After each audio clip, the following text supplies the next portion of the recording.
और कोलिजन जो last part बचा है इसमें, इसकी तरफ बढ़ेंगे।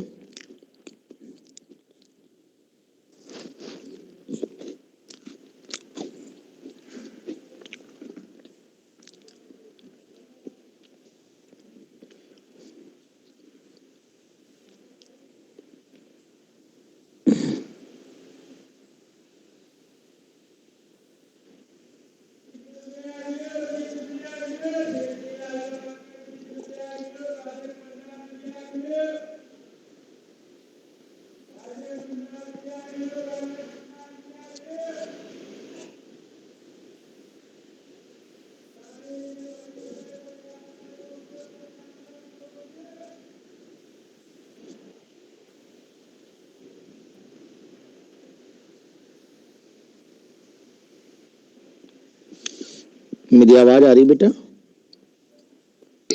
Yes sir. ओके ओके, चलिए एक बहुत ही सिंपल क्वेश्चन और अच्छे क्वेश्चन से स्टार्ट करते हैं।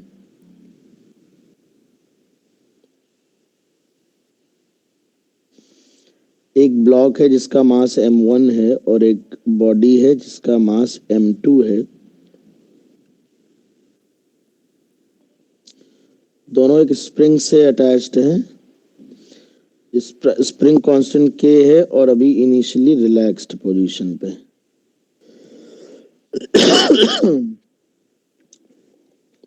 अगर मैं इस पे F2 फोर्स लगा दूं और इस पे F1 फोर्स लगा लूं, given that F2 is greater than F1, find out maximum extension in the spring। ठीक है, जरा इसके बारे में विचार करिए कि ये क्वेश्चन कैसे सॉल्व होगा।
सर हाँ बेटा sir F2 M2 minus F1 F2 बोलो M2 बोलो minus F2 M2 minus F1 M1 अपान के ब्रैकेट में M1 प्लस M2। गलत है सर 2 के ब्रैकेट में M1 F2 plus M2 F1 अपान M1 plus M2। Very good.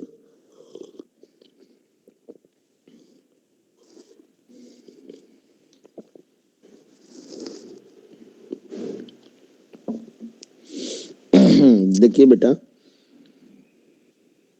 ये क्वेश्चन हम लोग सेंटर ऑफ मास के फ्रेम से सॉल्व करेंगे। जैसा कि आप देख रहे हो F2 F1 के इक्वल नहीं है, तो जो नेट एक्सटर्नल फोर्स है वो बेटा F2 माइनस F1 है सिस्टम पे। तो सेंटर ऑफ मास का जो एक्सेलरेशन है यहाँ पर वो F2 minus F1 upon M1 plus M2 हो जाएगा। Net external force divided by total mass of sir the ऊपर system. F2 M1 plus F1 M2 आएगा। हाँ अब देखिए बेटा,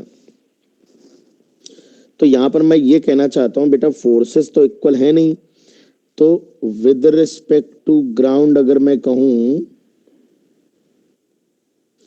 तो एक ना तो लीनियर मोमेंटम कंजर्व है क्योंकि एक्सटर्नल फोर्स है, और ना ही मैकेनिकल एनर्जी कंजर्व है क्योंकि एक्सटर्नल एजेंट मौजूद हैं, ये दोनों जो मैकेनिकल एनर्जी प्रोवाइड कर सकते हैं सिस्टम को, स्प्रिंग मास सिस्टम को। तो यानी कि ग्राउंड के फ्रेम में रहते हुए तुम ये इक्वेशन नहीं लगा सकते। अगर तुम न्यूटन के लॉज और काइनेमेटिक्स का प्रयोग करोगे तो ये बहुत ही लेंदी बेटा पड़ता है हमको, तो इसलिए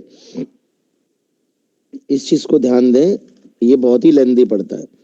तो हम क्या करते हैं इसलिए कि इसको सेंटर ऑफ मास के फ्रेम में सॉल्व करना बहुत इजी हो जाता है।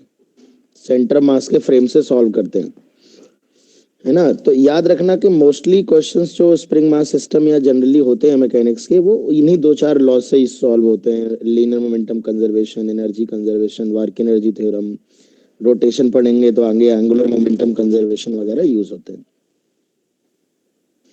तो चलिए अब समझते हैं। तो सबसे पहले हम देख रहे हैं कि सेंटर ऑफ मास यहाँ पर एक नॉन इनर्शियल फ्रेम है। Non inertial frame of reference है बेटा, है ना।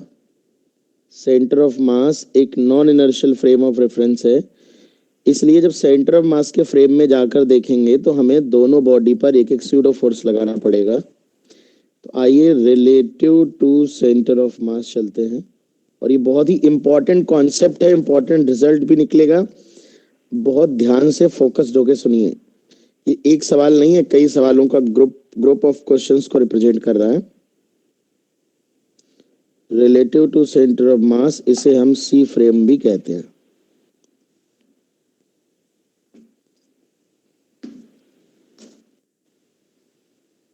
तो बच्चों, जब हम सेंटर ऑफ मास पे बैठ जाएंगे तो एक F1 इस पे ऐसे लग रहा है, एक F2 इस पे ऐसे लग रहा है। सेंटर ऑफ मास का एक्सेलेरेशन टुवर्ड्स राइट था ना, टुवर्ड्स राइट है सेंटर ऑफ मास का एक्सेलेरेशन। तो एक सूडो फोर्स लगेगा लेफ्ट की तरफ, तो इस पे लगेगा M1 इंटू ACOM और इस पे लगेगा M2 इंटू ACOM। तो सेंटर ऑफ मास के फ्रेम में अभी, अब सेंटर ऑफ मास हमारा काय पे होगा, रेस्ट पे होगा। तो net force on M1 with respect to centre of mass initially, तो F1 प्लस, ये दोनों जुड़ जाएंगे लेफ्ट की तरफ, और ए सेंटर ऑफ मास है F2 minus F1 divide by M1 plus M2।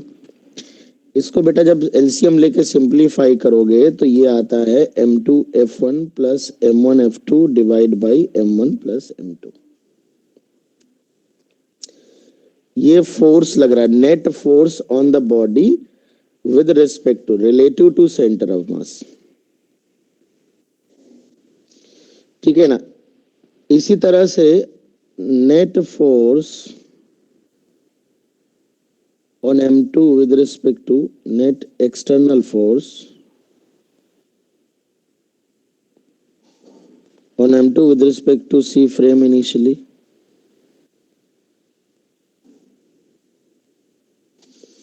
तो C फ्रेम के रिस्पेक्ट में तो ये F2 माइनस, देखिए इसमें F2 में ये घट रहा है सूडो फोर्स,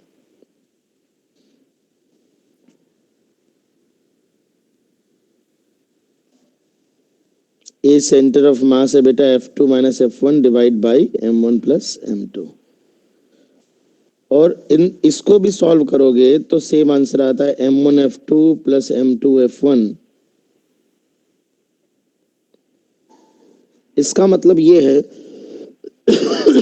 कि सेंटर ऑफ मास के फ्रेम ऑफ रेफरेंस में इन दोनों फोर्सेस का जो रिजल्टेंट आता है और इन दोनों फोर्सेस का जो रिजल्टेंट आता है वो आउटवर्ड डायरेक्शन में सेम आता है बच्चों। तो मैं आपको कुछ ऐसी फोटो दिखाता हूं। जैसे ही आप सेंटर ऑफ मास के फ्रेम में जाते हो बेटा,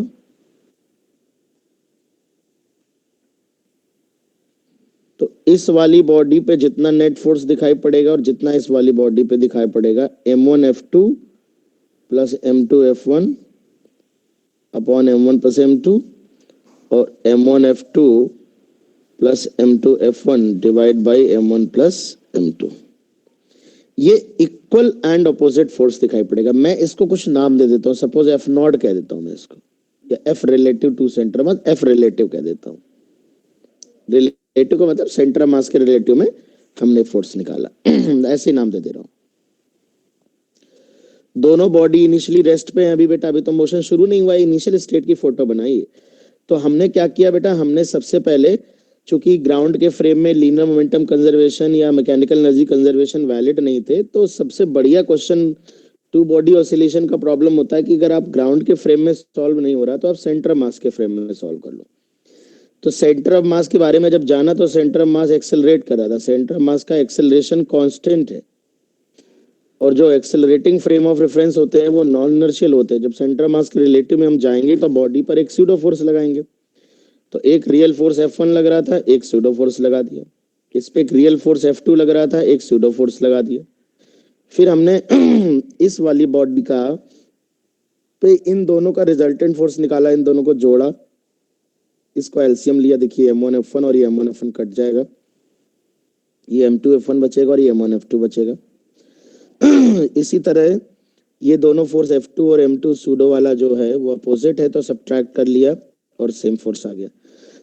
अच्छा, आना भी चाहिए भाई, ये सेम फोर्स आना भी चाहिए। क्यों? क्योंकि जब इक्वल एंड अपोजिट फोर्स आएगा तभी तो नेट एक्सटर्नल फोर्स सिस्टम पे सेंटर ऑफ मास के रिलेटिव में 0 होना चाहिए, ये ट्रू होना चाहिए। तो अगर जितना फोर्स सेंटर ऑफ मास के फ्रेम में इस पे आ रहा है उतना इस पे नहीं आया तो सवाल ही गलत हो जाएगा। बिकॉज सेंटर ऑफ मास के फ्रेम ऑफ रेफरेंस में हमने बताई थी दो चीजें हमेशा 0 रहती हैं, एक तो सिस्टम का लीनियर मोमेंटम हमेशा 0 रहता है और नेट एक्सटर्नल फोर्स भी हमेशा 0 रहता है। ये दो चीजें ऑलवेज 0 रहती हैं बेटा। तो अगर ये दोनों फोर्स इक्वल ना है तो आपको आगे सॉल्व करने का कोई मतलब नहीं है, इसका मतलब सवाल आपका गलत हो गया है ना। अब देखिए कहानी क्या है। अब यहां से दोनों ने समझना बात को स्टार्ट किया मोशन करते करते फिर अभी क्या होगा कि ये जब बॉडी, ये वाली बॉडी बेटा जब ये मोशन स्टार्ट करेगी फोर्स की वजह से और ये भी स्टार्ट करेगी तो ये दोनों बॉडी की स्पीड बढ़ेगी बढ़ेगी बढ़ेगी।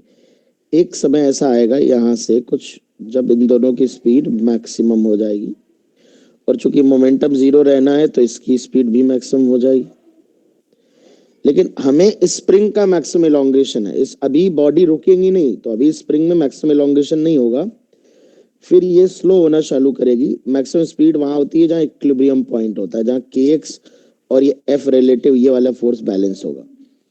बट इसके बाद यहाँ पर स्पीड 0 थी, फिर धीरे धीरे बढ़ेगी, बढ़ने के बाद फिर स्लो डाउन होती जाएगी क्योंकि स्प्रिंग का फोर्स इस f रिलेटिव को या इस फोर्स को डोमिनेट करने लगेगा और फाइनली आके यहाँ पर बॉडी रुक जाएगी।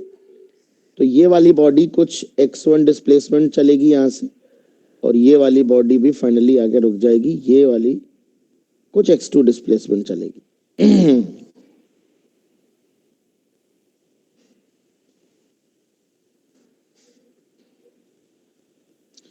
तो अगर ये वाली बॉडी कुछ x1 डिस्प्लेसमेंट कवर करेगी और ये वाली बॉडी कुछ x2 डिस्प्लेसमेंट कवर करेगी, तो अब हम सेंटर ऑफ मास के फ्रेम में रहते ही वर्क एनर्जी थ्योरम लगा दें। ये वाले जो फोर्सेस हैं, ये इनके लिए वर्क एनर्जी थ्योरम लगा दें।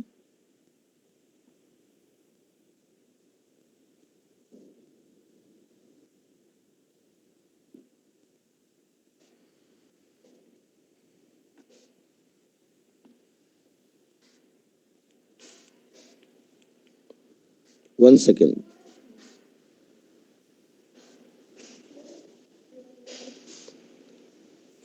किसको दबा रहा था, कौन सा दब गया? अभी क्वेश्चन दिख रहा है? Yes sir. Yes sir. Yes sir. चलिए, तो वर्क डन। अब हम वर्क एनर्जी थ्योरम लगा रहे हैं, वर्क एनर्जी थ्योरम।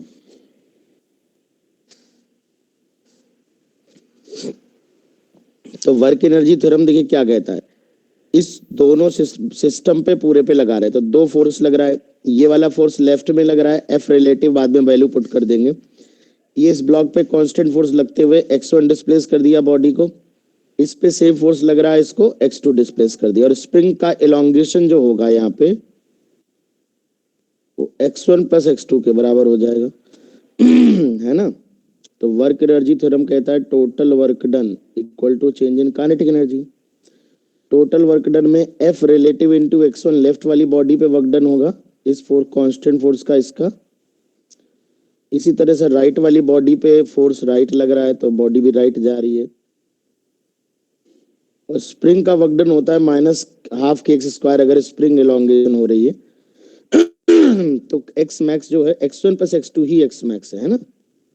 जितना बॉडी बेटा ये इधर लेफ्ट की तरफ आएगी और जितनी बॉडी राइट की तरफ जाएगी, उसके अकॉर्डिंग x1 प्लस x2 ही तो मैक्सिमम एलोंगेशन हो जाएगा। और बॉडी ने रेस्ट से स्टार्ट किया था, रेस्ट पे ही खत्म कर दिया, तो फाइनल काइनेटिक एनर्जी भी जीरो है, इनिशियल काइनेटिक एनर्जी भी जीरो है। तो यहाँ से F relative x1 plus x2 equal to k x max square by 2। x1 plus x2 ही x मैक्स है, तो ये एक x मैक्स से कैंसिल आउट कर सकते हो। तो 2F रिलेटिव, F रिलेटिव है सेंटर ऑफ मास के रिस्पेक्ट में लगने वाला फोर्स, डिवाइड बाई k। तो 2 बाई k ये है m1 f2 plus m2 f1 upon m1 plus m2। ये चाहे तो F रिलेटिव के टर्म में याद रखो, या सीधे सीधे आप ये फॉर्मूला याद कर सकते हो, क्योंकि ये काफी इंपॉर्टेंट है बेटा। और इसको हम अप्लाई करके आपको दिखाएं, और ये कॉन्सेप्ट भी क्लियर होना चाहिए कि हमने क्या किया है। हमने सेंटर ऑफ मास के फ्रेम ऑफ रेफरेंस में जाकर बॉडी सिस्टम पे वर्क एनर्जी थ्योरम अप्लाई किए। सेंटर ऑफ मास के फ्रेम ऑफ रेफरेंस में जाकर वर्क एनर्जी थ्योरम अप्लाई की। वर्क एनर्जी थ्योरम हमारी क्या होती है, वो total work done equal to change in kinetic energy, और ये सभी फ्रेम ऑफ रेफरेंस में एप्लीकेबल होती है बच्चों, ठीक है। सेंटर मास के फ्रेम से ही ये क्वेश्चन आसानी से सॉल्व हो जाएगा। और चूंकि ये इतना स्टैंडर्ड रिजल्ट है, इतना अच्छा क्वेश्चन है कि है तो वैसे ही 100 सवाल ही, बट मैं इस सवाल का रिजल्ट याद करने की सलाह देता हूं, क्योंकि मैं इसको कई तरह से अप्लाई करना सिखाऊंगा। कई डिफरेंट क्वेश्चंस में हम लोग इसको अप्लाई करना सीखेंगे। मैं कुछ एग्जांपल्स लेता हूं, आप समझिएगा कि कैसे हम इसको अप्लाई करेंगे। सबसे पहले तो फॉर्मूले पे थोड़ा नजर डालो, याद कैसे करोगे। तो फॉर्मूले पे नजर डालो तो 2 टाइम्स या 2 अपॉन k ब्रैकेट में रहेगा m1 f2, मतलब जिस बॉडी का मास लेंगे मल्टीप्लाइड बाई दूसरी बॉडी पर लगने वाला फोर्स, प्लस दूसरी वाली बॉडी का मास और पहली वाली बॉडी पर लगने वाला फोर्स m1 प्लस m2। यहाँ पर प्लस और माइनस दोनों आ सकता है, मैं आगे याद दिलाऊंगा। जैसे कि ये वाला जो फोर्स है, देखिए ये भी बाहर की तरफ खींच रहा है और ये भी बाहर की तरफ खींच रहा है, तो ये दोनों फोर्स आउटवर्ड खींच रहे हैं, इसलिए दोनों मिल करके स्प्रिंग के एलोंगेशन को बढ़ाएंगे, तो दोनों का इफेक्ट जुड़ेगा। क्योंकि ये भी घसीटेगा और ये भी घसीटेगा, दोनों से खिंच रहा है। इसी तरह दोनों फोर्स अगर अंदर की तरफ लगा देंगे तो सेम फॉर्मूला कंप्रेशन के लिए होगा, दोनों कंप्रेस करेंगे। स्पीकर किसका खुला हुआ है?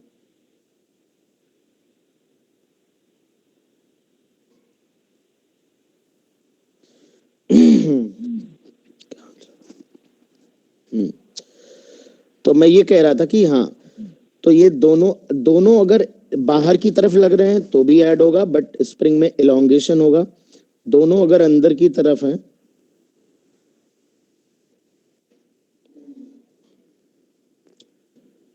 दोनों अगर अंदर की तरफ लग रहे हैं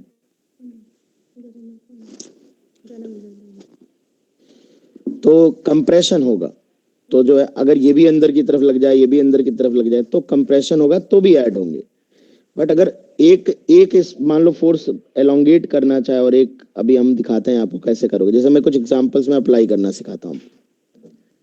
ये मान लीजिए एम है,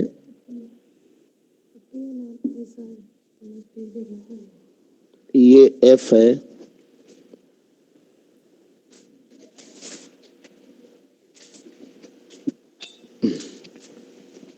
फाइंड आउट मैक्सिमम एलोंगेशन। कौन आया था? फाइंड आउट, एक सेकंड बच्चों,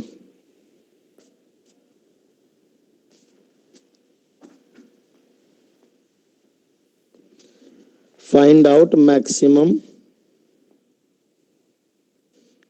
क्योंकि हर बार हम बेसिक कॉन्सेप्ट से करेंगे, वक्त लगेगा, तो we can memorise the result याद कर सकते हैं ना।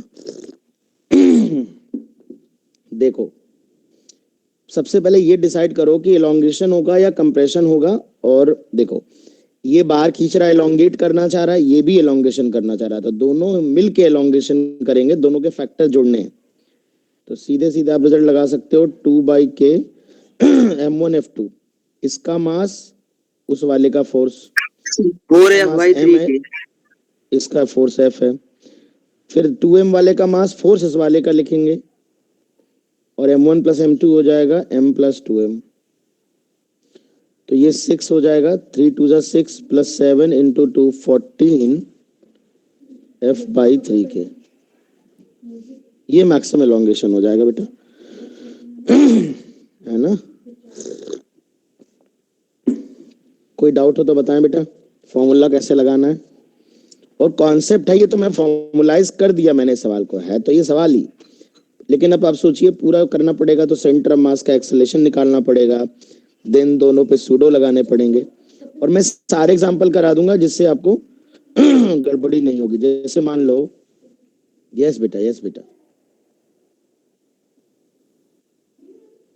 एसएचएम की तो एक्सट्रीम होगी, मैं एसएचएम के पहलू से बात नहीं कर रहा अभी। इन लोगों को एसएचएम पढ़ाया नहीं ना। हाँ, सर वो तो मेन एक्सट्रीम पोजीशन ही है, वो एक्सट्रीम पोजीशन ही है बेटा सेंटर मास के फ्रेम में। देखो लेफ्ट एक्सट्रीम हो, इसमें देखो इसने रेस्ट से स्टार्ट किया ना, ये रेस्ट है, यहाँ पर वेलोसिटी 0 है, ये मीन होगी, ये एक्सट्रीम होगी, एक ये एक्सट्रीम होगी राइट एक्सट्रीम, एक ये लेफ्ट होगी, इसकी लेफ्ट एक्सट्रीम ये होगी, राइट एक्सट्रीम ये होगी। स्प्रिंग से क्या मतलब होता है? एक्सट्रीम पोजीशन पे वेलोसिटी 0 होती है, स्प्रिंग रिलैक्स होने से कोई मुद्दा थोड़े ना है। ये तुम्हें भी ये बीमारी लग गई है, स्प्रिंग रिलैक्स तो मीन पोजीशन है, कोई जरूरी नहीं है, कोई नो नो नॉट, बिल्कुल नेसेसरी नहीं है। एक्सट्रीम पोजीशन का मतलब है वेलोसिटी हमारी वहां पर 0 होगी, फोर्स 0 नहीं होगा। तो दो फोर्स लग रहे हैं, देखो ये फोर्स लग रहे हैं, ये फोर्स सेंटर मास के फ्रेम में ही तो बात हो रही है, ये फोर्स नहीं लग रहा। तो फोर्स 0 नहीं है, तो this is not the mean position, velocity 0 है, तो ये एक्सट्रीम पोजीशन ही हुआ बेटा। समझ में आ रही बात? सर जो Vmax लिखा है वो मेन पोजीशन होगी। हाँ, वो मेन पोजीशन होगी, ये वी मैक्स वाली पोजीशन मेन पोजीशन होगी, क्योंकि यहाँ पर ये एफ रिलेटिव को के एक्स ने बैलेंस कर रखा होगा। इस वी मैक्स वाली लोकेशन पे जो स्प्रिंग का एलोंगेशन होगा वो हमारा के एक्स के बराबर होगा, बट हमने इस पोजीशन को हमने एनालाइज नहीं करना था, तो दैट्स वाई हमने सीधे एक्सट्रीम पोजीशन पे बात की। मैक्सिमम एलोंगेशन पूछा था ना, तो हमें इस पोजीशन से मतलब ही नहीं है। इस पोजीशन से मतलब तब होगा जब हम एसएचएम पढ़ रहे होंगे। सर ऊपर स्क्रॉल कर दिएगा थोड़ा। क्या करना है, नोट करना है क्या? यस सर, वो इक्वेशन देखनी ये वाली। Yes sir. तो मैं पीडीएफ भेज दूंगा, क्योंकि क्लास थोड़ी छोटी होती है तो Yes, sir, नोट yes, करने sir. का समय Yes, नोट sir. करने का समय नहीं दे रहा मैं, इसीलिए।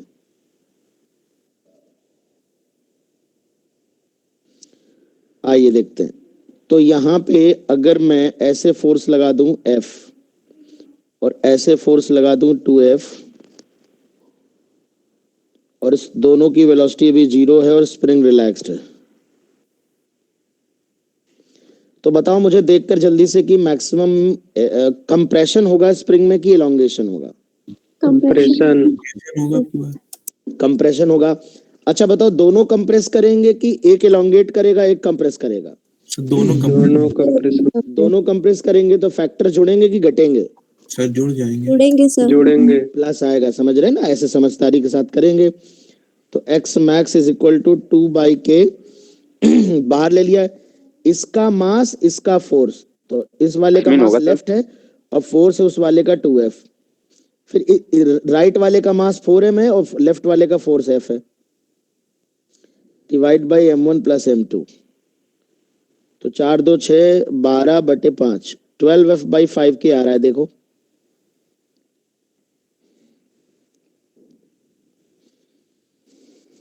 फॉर्मूला कैसे लग रहा है, समझ आ रहा है सभी को? और ये होगा कंप्रेशन।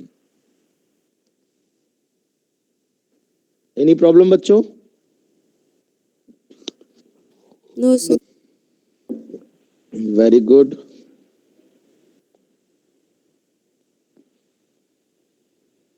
अब आप देखिए अब अगर मैं ऐसी सिचुएशन दे दूं, भाई अगर बेसिक से करने जा रहे हो तब तो कोई समस्या ही नहीं आएगी, लेकिन चूंकि हम फॉर्मूला लगा रहे हैं, एक ही फॉर्मूला जनरलाइज कर रहे हैं। ये m है, मान लीजिए ये इधर से हमने 2F फोर्स लगाया और ये 3m है और यहाँ पे मैंने 3F फोर्स लगाया। ये K है, ये रिलैक्स्ड है,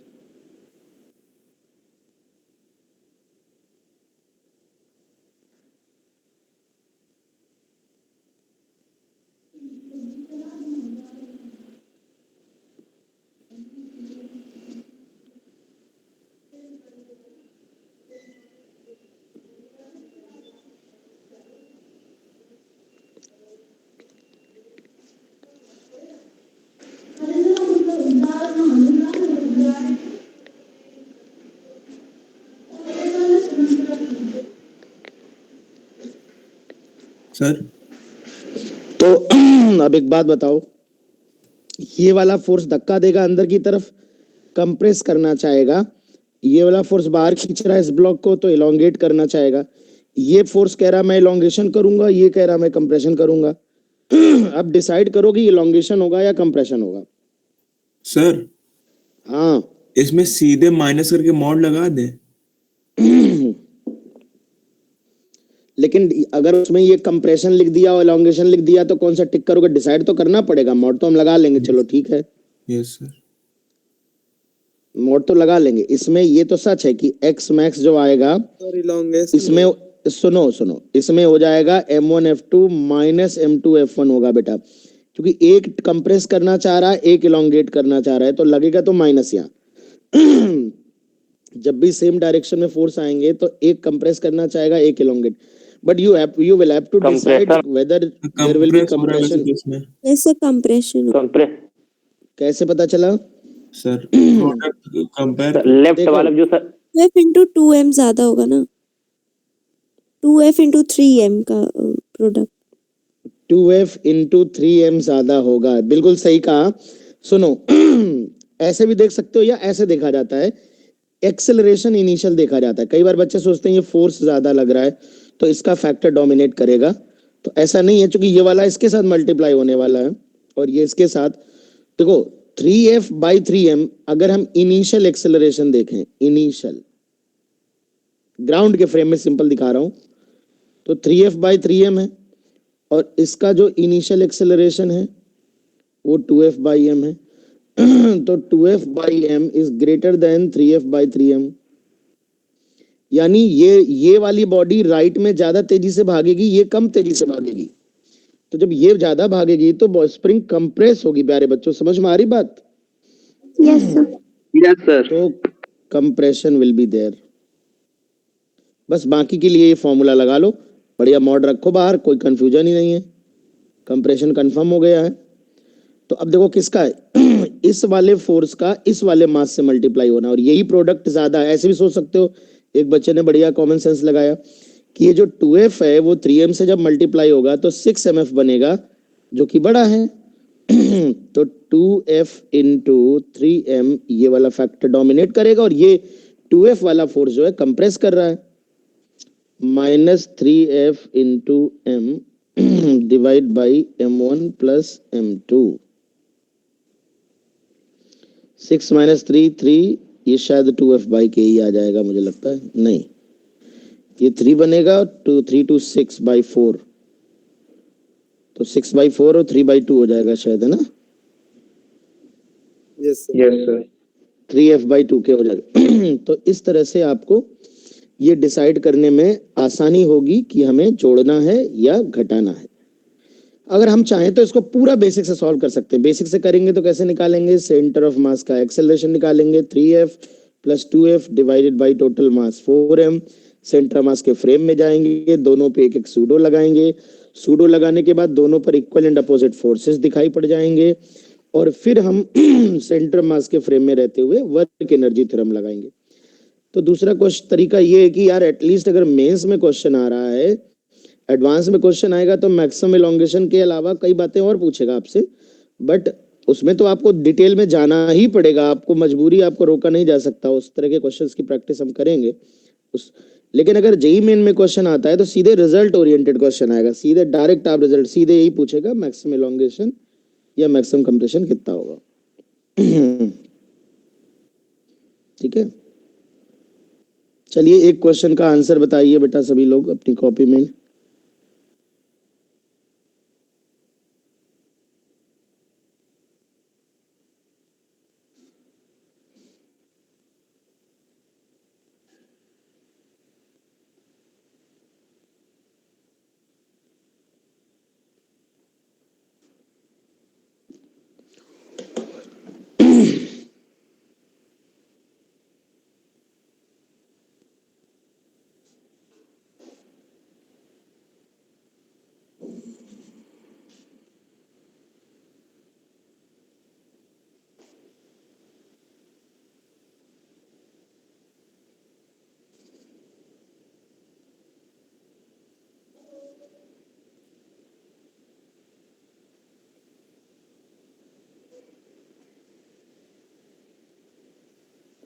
सर f/3 से लॉन्गेट होगा।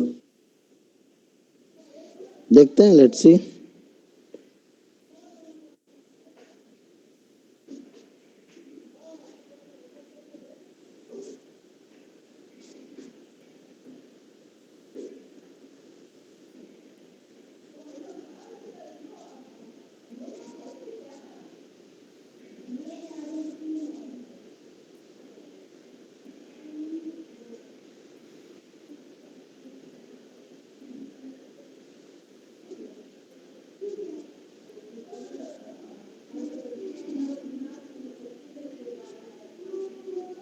To F by three K. Yes sir. Yes sir, 2f/3।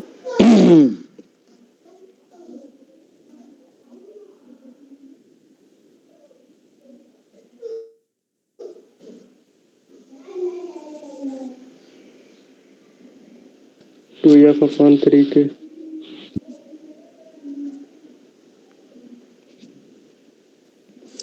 देखिए ये वाला force initial acceleration 3f/2m develop करेगा, और ये f/m, तो इस वाले का एक्सेलरेशन इनिशियल ज्यादा होगा, ये ज्यादा आगे मूव करेगा, ये कम पीछे।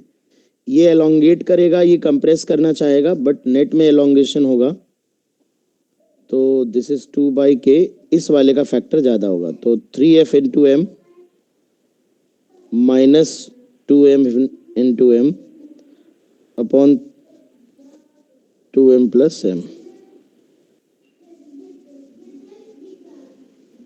2f/3k, ये आ रहा क्या? Yes sir. Yes sir. Yes sir. Yes, तो sir. Correct answer. चलिए बेटा, अब आप ये बताइए मुझे जरा, इसी कॉन्सेप्ट के कुछ ऐसे क्वेश्चन होते हैं बच्चों जिन्हें करना तो दूर कभी कभी हमें पहचान में नहीं आते कि वास्तविकता में किस चैप्टर के क्वेश्चंस हैं ये। बहुत सारे बच्चे न्यूटन्स लॉ से सॉल्व करने की कोशिश करते हैं, वर्क पावर एनर्जी का क्वेश्चन समझते हैं कुछ बच्चे, लेकिन हकीकत में वो इस कॉन्सेप्ट के क्वेश्चन होते हैं। जरा बहुत ध्यान से देखिएगा। जैसे अगर मैं कह दूं कि ये मेरे पास एक पुली है और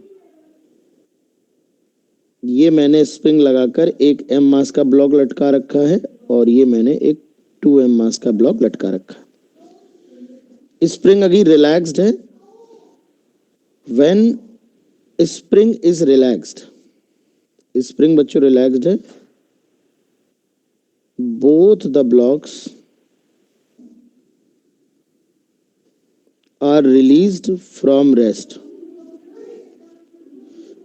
दोनों बॉडीज को रेस्ट से रिलीज कर दिया गया। मतलब इसका mg ऐसे लग रहा है और इस पे 2mg ऐसे लग रहा है।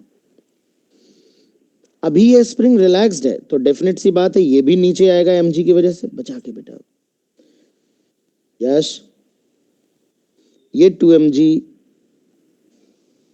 की वजह से नीचे आएगा तो दोनों नीचे आएंगे। ये नॉर्मल नेचुरल पुली के जैसा मोशन नहीं होगा बेटा कि ये एक्सेलेरेशन ए से जा रहा है, यहाँ पर ऑसिलेशंस होने लगेंगे।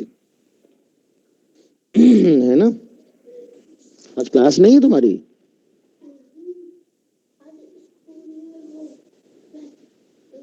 अच्छा, तो ये जो 2mg है और ये mg, अब आप देखिए ग्राउंड के फ्रेम में काफी मुश्किल है ये बताना कि ये भी नीचे जा रहा है तो ये किस तरह से मूव करेगा, ये किस तरह से मूव करेगा, फिर जब मैक्सिमम इलोंगेशन होगा तब क्या सिचुएशन होगी, है ना? तो ये सारा 8 mg/3 के, है ना, ये सारे क्वेश्चन जो होंगे मे भी देखते हैं बेटा आदित्य, ये सारे क्वेश्चन थोड़ा सा कॉम्प्लिकेट हो जाएगा। मतलब ग्राउंड के रिलेटिव में सॉल्व करना एक्चुअली काफी कॉम्प्लिकेटेड होगा बच्चों। इसलिए अगर मैं इस क्वेश्चन को थोड़ा मॉडिफाई करूं, देखो जरा मॉडिफिकेशन क्या है।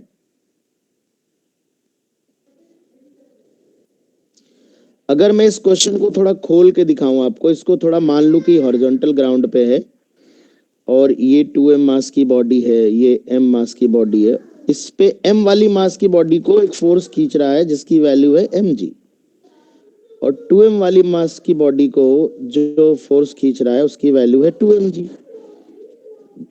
तो ये वाला क्वेश्चन दरअसल ये प्रॉब्लम बन जाएगा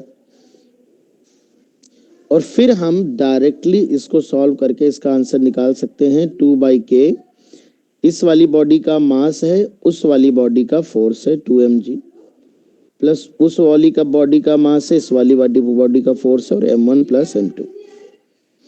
तो 3, 3, 6, 2, 12 या 6/3 हो जाएगा, नहीं 4/3, तो 8/,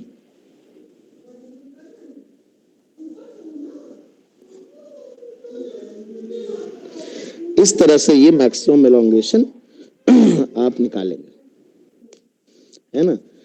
तो ये क्वेश्चन इसलिए इंपॉर्टेंट है चूंकि ये बात क्लिक करना एग्जाम में। देखिए पहली बात तो ये रिजल्ट हमने डायरेक्ट याद रखा है, इसको प्रॉपरली सेंटर मास के फ्रेम में सॉल्व करना अपने आप में ठीक ठाक काम करना पड़ेगा। बट इस क्वेश्चन के बारे में ये विचार करना कि इस तरह से इसको रिप्लेस करके सॉल्व करेंगे, अपने आप में एक प्रेजेंस ऑफ माइंड वाली बात होगी कि आपका प्रेजेंस ऑफ माइंड इतना अच्छा है कि नहीं है। इस क्वेश्चन को मोस्टली बच्चे न्यूटन के लॉज, एक्सेलरेशन, न्यूटन्स लॉ या ज्यादातर work energy theorem, energy conservation लगाकर सॉल्व करने का प्रयास करेंगे। बट यकीन मानिए कि जिस वक्त मैक्सिमम एलोंगेशन होगा उस वक्त ग्राउंड के फ्रेम ऑफ रेफरेंस में सिचुएशन क्या होगी ये डिसाइड करने में जो नंबर ऑफ वेरिएबल्स इन्वॉल्व होंगे उनको डील करना, मैं ये नहीं कह रहा कि नहीं होगा, बहुत ही टफ और कॉम्प्लिकेटेड साबित हो सकता है।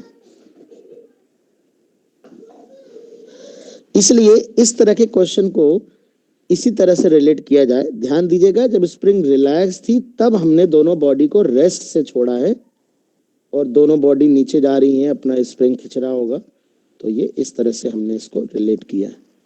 इसी तरह का कॉन्सेप्ट प्रयोग करते हुए मैं चाहूंगा कि आप इस क्वेश्चन का आंसर बताएं।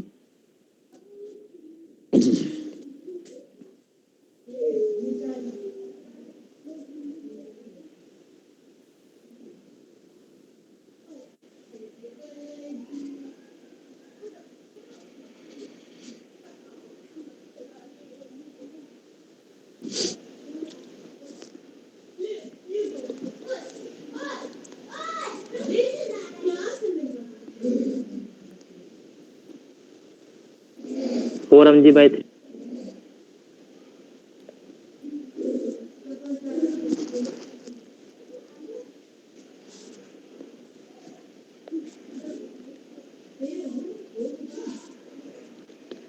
फोर एम जी बाई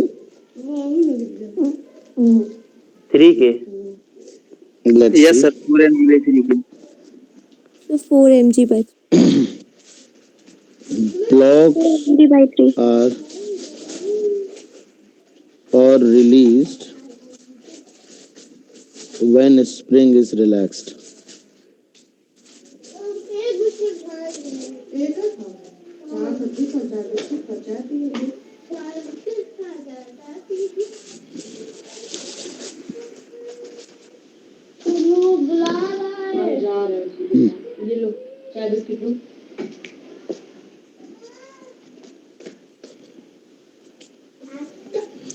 तो इस क्वेश्चन में जब इसको हम उस नजरों से देखेंगे, एक्सपेंड करेंगे,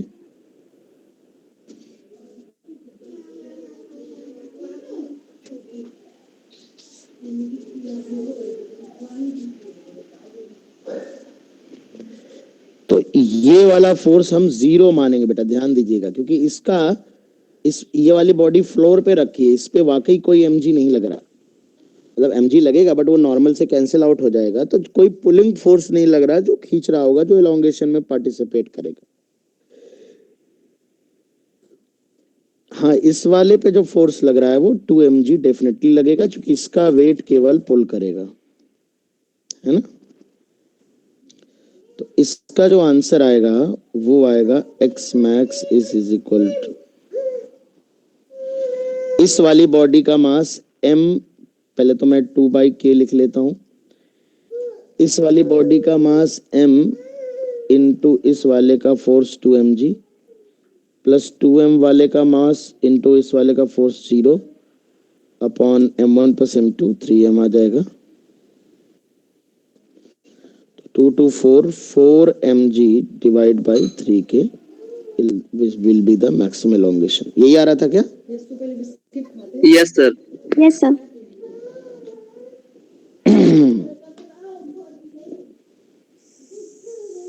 ठीक है ना।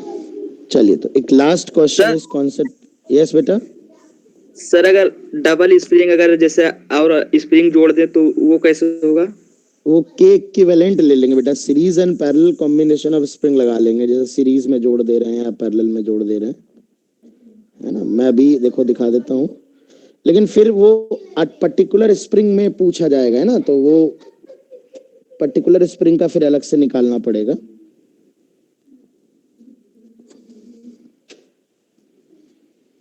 जैसे मान लीजिए अगर एक सवाल हम ऐसे दे दें, उसमें थोड़ा basic work power energy use हो जाएगा, इतना जब पढ़ चुके हो इतना तो लगा सकते हो। जैसे k और 3k है, मान लीजिए ये m है, 2m है, ये f है,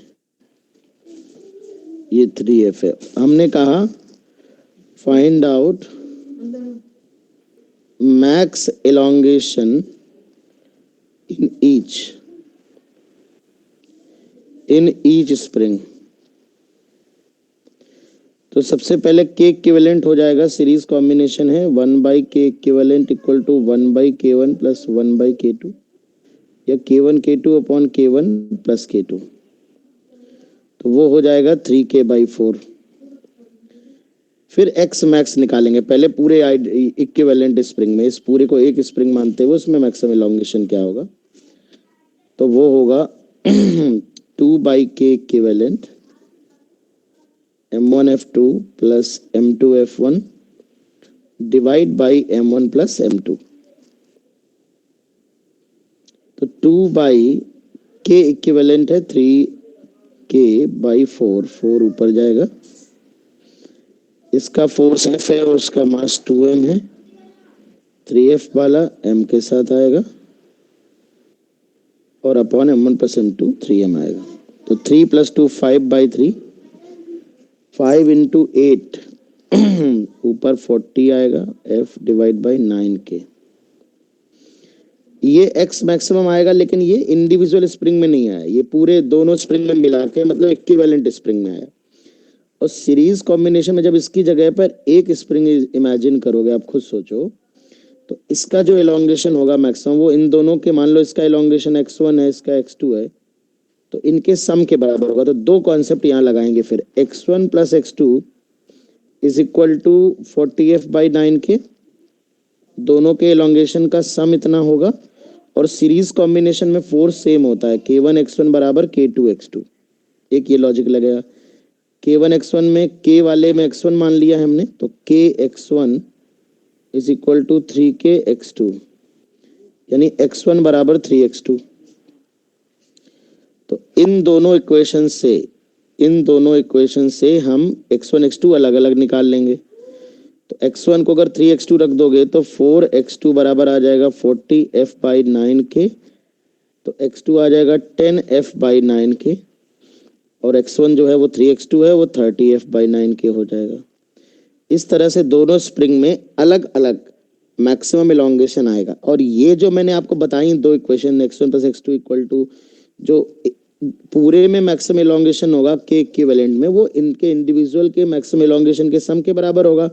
और सीरीज कॉम्बिनेशन में आइडियल स्प्रिंग अगर कनेक्टेड होते हैं तो उनमें फोर्सेस इक्वल डेवलप होते हैं, तो वहां से ये दो इक्वेशन आएंगी। और ये बेसिक वर्क एनर्जी पावर का कॉन्सेप्ट है, ठीक है, इसका इस चैप्टर से कोई लेना देना नहीं। तो ये अंडरस्टूड सी बात है, इतनी कॉमन सेंस आप सभी लोग रखिए, क्योंकि इस तरह के वेरिएशन आपको कहीं पर भी मिल सकते हैं, ठीक है। Okay sir. हाँ, तो कोई भी हो आप इस तरह से सीरीज पैरेलल में कुछ भी कर सकते हैं। हालांकि चूंकि अपने आप में ये अच्छा कॉन्सेप्ट होता है, तो जनरली ऐसे क्वेश्चन में फिर फर्दर मल्टीपल स्प्रिंग लगाने से जनरली अवॉइड करता है, वो और चीजें आपसे पूछना पसंद करेगा rather than using multiple spring. He will definitely ask some other concept, क्योंकि इसमें काफी कॉन्सेप्ट बनते हैं, एसएचएम से भी बनते हैं काफी कॉन्सेप्ट, तो वो भी पूछे जा सकते हैं। अभी सिर्फ हम एक ही पहलू पर फोकस कर रहे हैं। चलिए स्पीकर बंद कर लीजिए सभी लोग, भाई नॉइज आ रही है। अब एक क्वेश्चन है, इसको सॉल्व करिए जरा अपनी रफ कॉपी में, बाकी नोट्स जरूर कॉपी कर लीजिएगा, क्योंकि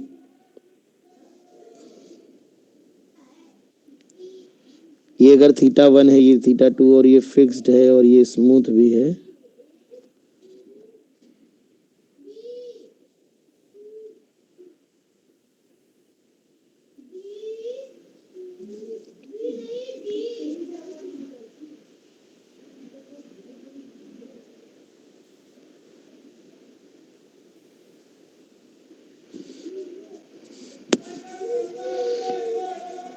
blocks are released from rest when spring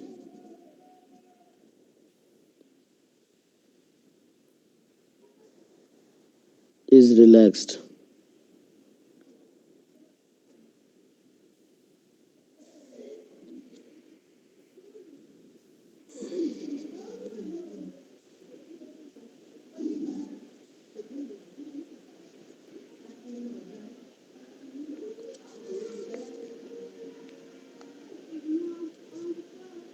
हो गया। Sir 2m1m2g sin θ1 plus sin θ2 upon k m1 plus m2। सही।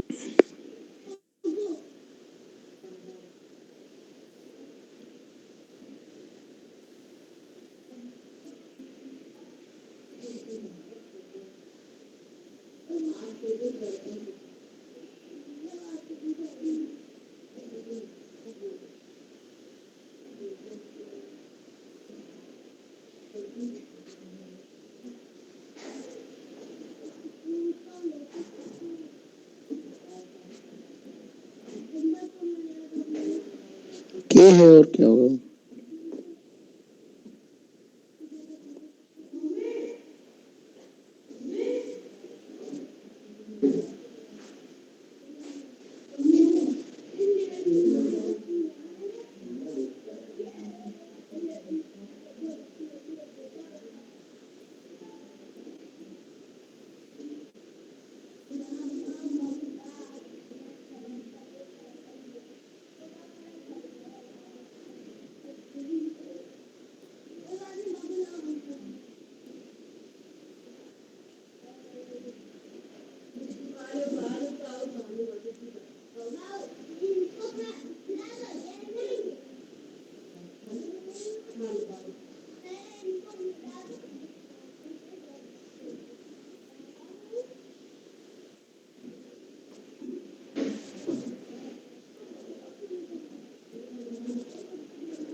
देखिए यहाँ पर जो पुलिंग फोर्स होगा, जो एलोंगेशन में काम करेगा वो ये होगा, और यहाँ पर m2g sin थीटा 2 होगा। तो जब हम इसे उसी तरह से करके लिखेंगे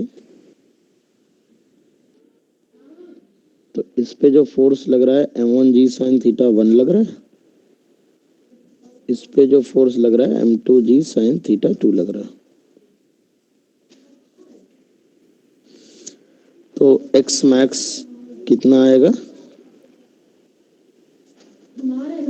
2/k, इधर वाले का मास m1 और इधर इस वाले का फोर्स m2g sin थीटा 2, इधर वाले का मास m2, force m1g sin theta 1 इधर वाले का, अपॉन m1 प्लस m2। तो 2 m1 m2 k m1 plus m2, g common आ जाएगा, sin theta 1 plus sin theta 2।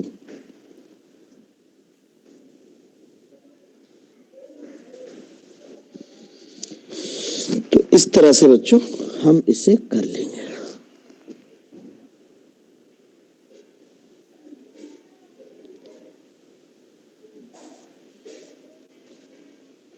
हाँ वो लिख लो, ऐसा कोई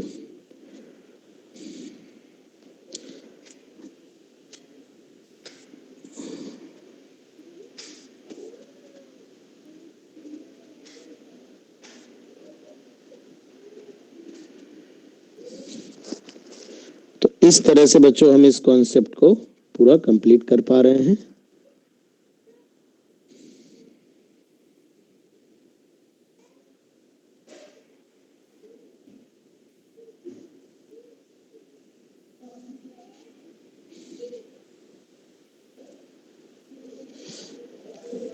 तो बच्चों आज ये वाला पार्ट हमने कंप्लीट कर लिया है बच्चों। अब मैं आपको बिल्कुल क्लियर कट बता देता हूँ, फ्रॉम नेक्स्ट क्लास मैं क्लास से लूंगा, मतलब काकादेव से डिजिटल बोर्ड से क्लास लूंगा, और ठीक 8 to 10 होगी जब तक ऑनलाइन हो रही क्लास। अब कोई डिले नहीं होगा, न 9 बजे, न 9:30 बजे, न 1 घंटे, न 1.25 घंटे। चूंकि अभी तक मैं सोच रहा था कि शायद 10 दिन या 15 दिन में हमारी ऑफलाइन कोचिंग खुल जाएगी, तो मैं एक चैप्टर ही आराम से कंप्लीट करता हूँ। क्योंकि रोटेशन जो चैप्टर है ना बेटा, रोटेशन ये पूरी फिजिक्स में सबसे टफेस्ट कह दो, सबसे ज्यादा इंपॉर्टेंट जेईई एडवांस के लिए बहुत ही बल्कि चैप्टर है। तो इसको मैं डिजिटल बोर्ड पे दिखाना चाहता हूँ ताकि थोड़ा सा विजुअलाइज होता रहे, फ्रिक्शन कैसे लगेगा, फोर्स कैसे लगेगा, एंगुलर मोमेंटम की डायरेक्शन क्या होगी, है ना। तो कोशिश करूंगा कि मैं कोई, अगर मेरी तबीयत गड़बड़ ना हुई तो मैं सारी क्लासेस डिजिटल बोर्ड से लूंगा वहां पे जाके, और इसी टाइम पे लूंगा 8 to 10। तो कोई किसी को कंफ्यूजन ना हो कि चलो ठीक है हाँ सर सोते रहते तो हम भी सो जाए, ठीक है। और अभी हमें इस चैप्टर में कोलिजन और इम्पल्स बचा हुआ है। तो आज मैं ये नया चैप्टर शुरू नहीं कर रहा हूँ, क्योंकि कुछ बच्चों को कंफ्यूजन है तो उन्होंने ज्वाइन नहीं कर पाया है। तो हम लोग कोलिजन और इम्पल्स वाली क्लास नेक्स्ट क्लास हमारी 8 AM पे होगी शार्प। नहा धो के सभी लोग बैठेंगे पढ़ने के लिए, ठीक है। अगर इस कॉन्सेप्ट से रिलेटेड वीडियोस आपको देखने हो तो एडवांस्ड प्रॉब्लम्स करके कुछ 2-3 वीडियोस मैंने बनाए थे इस पे, तो वो मेरे यूट्यूब चैनल पे जो दूसरा वाला है पुराना वाला उस पे पड़े होंगे, लीजेंड्स ऑफ फिजिक्स वाले पे नहीं होंगे। जो अनंत अग्निहोत्री करके एक चैनल है क्वार क्लासेस करके, तो उस पे पड़े होंगे, तो जाके देख सकते हो या लिंक मुझसे मांग सकते हो, ठीक है। तो चलिए रिपब्लिक डे एंजॉय कर सकते हैं आप लोग। आज हम लोग इतना ही पढ़ेंगे, नेक्स्ट क्लास से पूरी कंप्लीट क्लास होगी। चूंकि अभी इसमें एम्बिग्यूटी है, पता नहीं कितने दिन ना खुले, तो हम लोग फालतू में टाइम डिले करने से कोई मतलब नहीं है। तो मैं जैसे नॉर्मली ऑफलाइन में पढ़ाता हूँ वैसे पढ़ा दूंगा, क्योंकि अभी मेरे को ये लग रहा था कि थोड़ा सा कम पढ़ाऊँ ऑनलाइन में, तो ऑफलाइन में ज्यादा